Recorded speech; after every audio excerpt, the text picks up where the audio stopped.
আপনি এতক্ষণে হেডলাইন থেকে বুঝছেন যে শেখ হাসিনা ফিরছে কিনা, এটাই হচ্ছে আমাদের মূল প্রশ্ন। এবং অয়নজিৎ সেন উনি আন্তর্জাতিক রাজনৈতিক বিশ্লেষক, জিও পলিটিক্স নিয়ে কাজ করেন। আর সর্বোপরি বাংলাদেশ, ইন্ডিয়া, পাকিস্তান, ভারত, মানে আমাদের সাবকন্টিনেন্টালের রাজনীতির গতি প্রকৃতি নিয়ে কাজ করেন। এবং ওনার কাছে দিল্লির খুব ভালো ভালো নিউজগুলো ওনার কাছ থেকে পাওয়া যায়, যেগুলো হয়তো আমি আপনি নিতে পারবো না। সেই নিউজগুলো ওনার কাছে থাকে, তাই ওনাকে আজকে সামনে নিয়ে এসেছি। তো চলুন সরাসরি দাদার কাছে যাওয়া যাক। নমস্কার দাদা, কেমন আছেন? নমস্কার, এই তো চলছে। আপনি কেমন আছেন? জি দাদা, আছি, ভালো আছি। দাদা, আমরা সময় নষ্ট না করে, কারণ অনেক দর্শক গতকাল থেকে অপেক্ষা করছিলেন, তাই আমরা আপনার কাছে সরাসরি চলে যাই। দাদা, আমার সর্বপ্রথম একটা প্রশ্ন, সেটা হচ্ছে যে জননেত্রী শেখ হাসিনা বা আপনার বাংলাদেশের প্রাইম মিনিস্টার শেখ হাসিনা, উনি বাংলাদেশে ফিরে আসার চান্স কতটুকু? দেখুন, আমি এটা বলবো যে যদি আমি চান্সের আমি পার্সেন্টেজ দিয়ে বলবো না এখানে, কিন্তু এইটুকু বলতে পারি যে উনি কিন্তু বাংলাদেশ ফিরবেন, এর মধ্যে কোনো সংশয় নেই।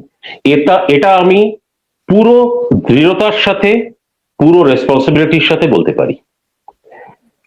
কবে, কিভাবে সেটা বলতে পারবো না, তবে উনি ফিরবেন এর মধ্যে কোনো সংশয় নেই।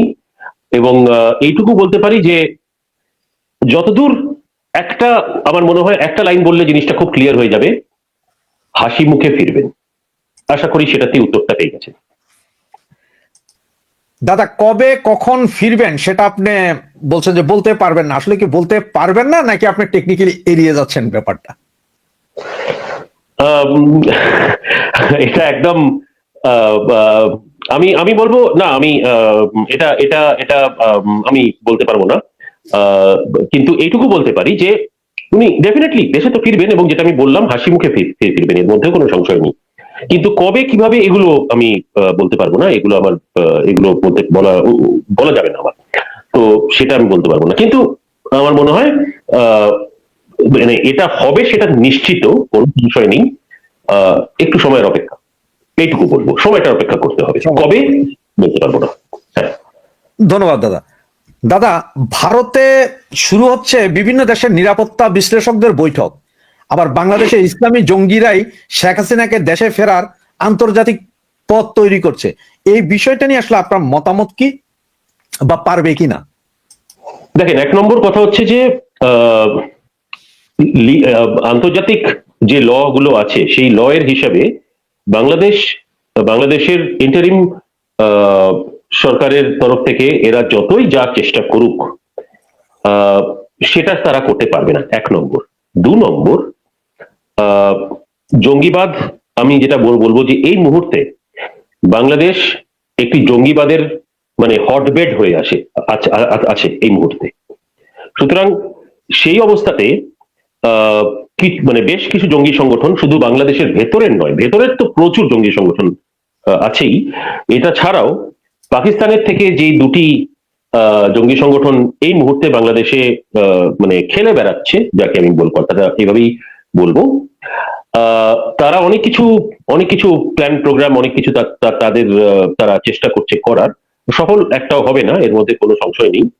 কিন্তু মজার ব্যাপার হচ্ছে যে এই জঙ্গি সংগঠনেরই দিক দিয়ে যদি আমি কথাটা দেখি জিনিসটা, তাহলে এদেরই বড় বড় নেতাগণেরা বলছেন যে এই সিকিউরিটির কনফারেন্সে, যেখানে সিকিউরিটির কনফারেন্সের কথা হচ্ছে, সেখানে এমন লোকেরা কথা বলছে যারা নাকি সিকিউরিটির জন্য সবচেয়ে বড় থ্রেট।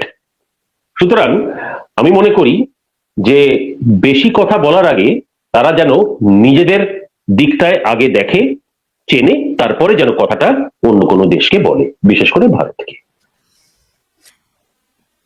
ধন্যবাদ দাদা। দাদা, আমি একটা জাস্ট কমেন্টস এর একটা জবাব দিয়ে দিই, সরি আপনাকে। আমাদের এক ভাই লিখেছেন, ভাই আপনার সব পোস্ট দুবার করে আসছে। জি ভাই, আমাদের সব পোস্ট দুবার করে আসছে, কারণ আমরা দুইটা ভার্সনে চালু করেছি। একটা হচ্ছে টিভি, ল্যাপটপ, কম্পিউটার থেকে, আর একটা হচ্ছে মোবাইল থেকে। যে যেখান থেকে দেখবে সেখান থেকে দেখতে পারবে, এই জন্য দুবার করে আসছে ভার্সনটা। ধন্যবাদ ভাই আপনাকে। দাদা, আজকে আমাদের পররাষ্ট্র উপদেষ্টা উনি বলেছেন যে ভারত শেখ হাসিনাকে ফেরত দেবে না, এবং এই জন্য কিছু করারও নেই। কিছুদিন আগে আবার আমাদের আপনার প্রেস সচিব বলেছিলেন যে সকলকে ফেরত নিয়ে আসা হবে এবং আসাদুজ্জামান খান কামালকে দিয়ে ফেরানোর পথ তৈরি হবে। এবং ভারতের সম্ভবত জয়শঙ্কর স্যার মনে বলেছিলেন যে শেখ হাসিনা যতদিন প্রয়োজন ততদিনই এই দেশে থাকবেন। আপনি বিষয়টাকে একটু খোলাসা করতে পারবেন, আসলে কোন দিকে কি বল খেলা হচ্ছে?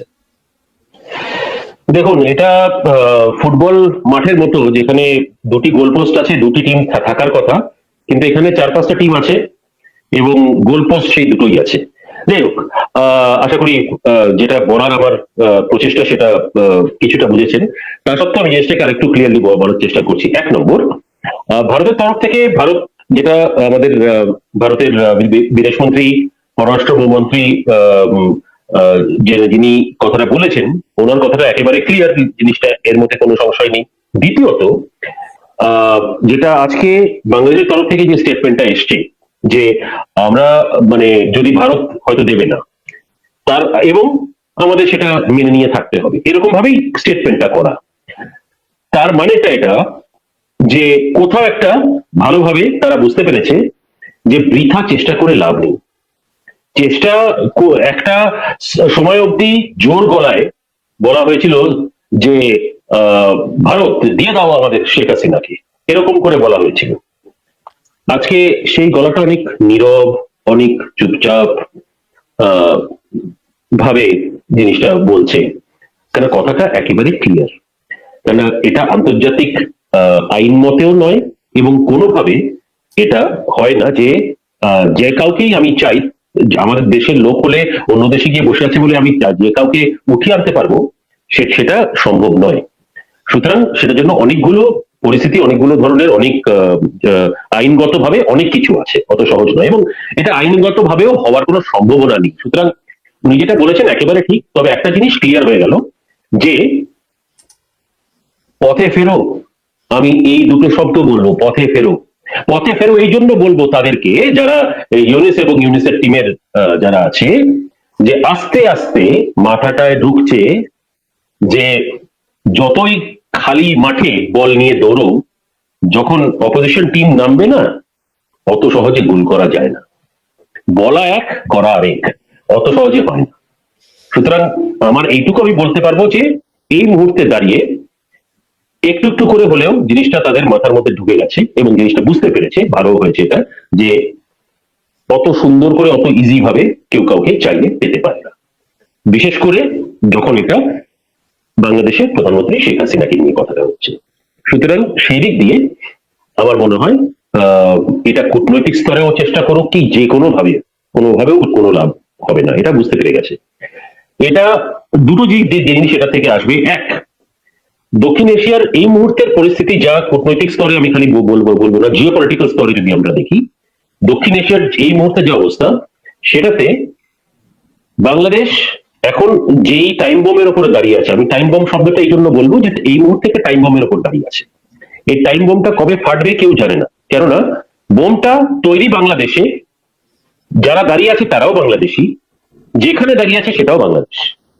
সুতরাং এই টাইম বোমটা যেদিন ফাটবে, এটা কিন্তু হঠাৎ হবে এবং এটা যে কোনো সময় হতে পারে। এটা কালকে, 1 মাস পরে, 2 মাস পরে, 3 মাস পরে হতে পারে। এবং এটা হচ্ছে পলিটিক্যাল টাইম বোম, যাকে বলে রাজনৈতিক টাইম বোম, তাহলে এটা হবে। জিও পলিটিক্যাল স্তর থেকে এটা বাংলাদেশে হতেই বাধ্য, কেননা পরিস্থিতিটা যেভাবে এগিয়েছে বিগত 17 মাসে, যেভাবে আমরা এই জিনিসটাকে এগোতে দেখেছি, আলটিমেটলি গিয়ে রেজাল্ট কিন্তু এটাই হবে। একটু অপেক্ষা করলে সামনে চলে আসবে, এইটুকু আমি বলতে পারি। কিন্তু যতই পাকিস্তান চেষ্টা করুক, যতই যে দেশি তাদের হয়ে, বাংলাদেশের হয়ে চেষ্টা করুক, তার কি করুক, পাকিস্তান করুক, যেই করুক, খেলা অত সহজ নয়। দাদা, বাংলাদেশের দুদিন আগে একটা খবর খুব ভালোভাবেই প্রচার হয়েছিল যে ভারত সম্ভবত আওয়ামী লীগের দিক থেকে মুখ ফিরিয়ে নিয়েছে, ইউনূসের দিকে হাত বাড়িয়ে দিয়েছে। এই খবরটা যখন দিল, তারপরে মানে গত পরশুদিন আবার আর একটা খবর আসলো, সেটা হচ্ছে ভারত থেকে 1,500 টন পেঁয়াজ আমদানির অনুমোদন দিয়েছে সরকার 50টা কোম্পানিকে, প্রতিটা কোম্পানি 3 টন করে আনবে, এবং ভারত সরকারও সেই অনুমোদনে সাই দিয়েছে। তার কারণ হচ্ছে গত 1 সপ্তাহ ধরে বাংলাদেশে পেঁয়াজের কেজি হয়ে গেছিল 180 টাকা। তো এর মধ্যে আমি তখনই বুঝলাম যে ভারত সরকার মানে হা দেওয়ার কারণেই এরা বুঝাচ্ছে যে ভারত সরকার আসলে ডাক্তার ইউনূসের দিকে আছে। আসলে এটা কি সরকারের দিকে গেল নাকি বাংলাদেশের জনগণের কথা চিন্তা করে এই পেঁয়াজ আমদানির বা রপ্তানির ইয়েটা দিয়েছে? এটা কি একটু বলবেন কিনা? হ্যাঁ, এটা খুব ভালো প্রশ্ন। আমি মনে করি ভারত যা করেছে সেটা পুরোপুরি বাংলাদেশের জনগণের জন্য, কারণ এটাতে ইউনিসের কাছে হওয়া আর দূরে থাকার কোনো প্রশ্ন আসে না। কেননা এটা পুরোপুরি ভারত সরকার যেটা করেছে সেটা একটা বাংলাদেশের জনগণের দিক থেকে জিনিসটা, যখন একটা পরিস্থিতি এরকম ক্রিয়েট হয়েছে তো সেখানে সেইটুকু বাংলাদেশ জনগণকে যতটুকু পারা যায় হেল্প করাটা, এটা একটা নেইবার হিসেবে আমার মনে হয় এটা ডেফিনেটলি একটা ভালো সাইন। কিন্তু তার মানে এটা নয় যে আজকে যদি ইউনিসের জায়গায় এবিসিডি কেউ থাকতো তাহলেও ভারত সরকারের এই অ্যাকশনটা এটাই হতো, এবং এইভাবেই ভালো, যেরকম করে একটা হিউম্যানিস্ট সাইড থেকে আমরা যখন দেখি এই কূটনীতিটাকে তাকে আমরা মোটামুটি একটা হিউম্যান ডিপ্লোমেসি বলে বলি। আমার মনে হয় এটা যে কোনো সময় যে কেউ থাকুক, তাতে সরকারে কে আছে কেউ দেখতে যাচ্ছে না, এটা মানুষের জন্য করা, এবং আমার মনে হয় ডিসিশনটা একদমই ঠিক। কিন্তু এটা এখন বাংলাদেশের ভেতরের যারা আছে চরমপন্থী যাদেরকে আমি বলি,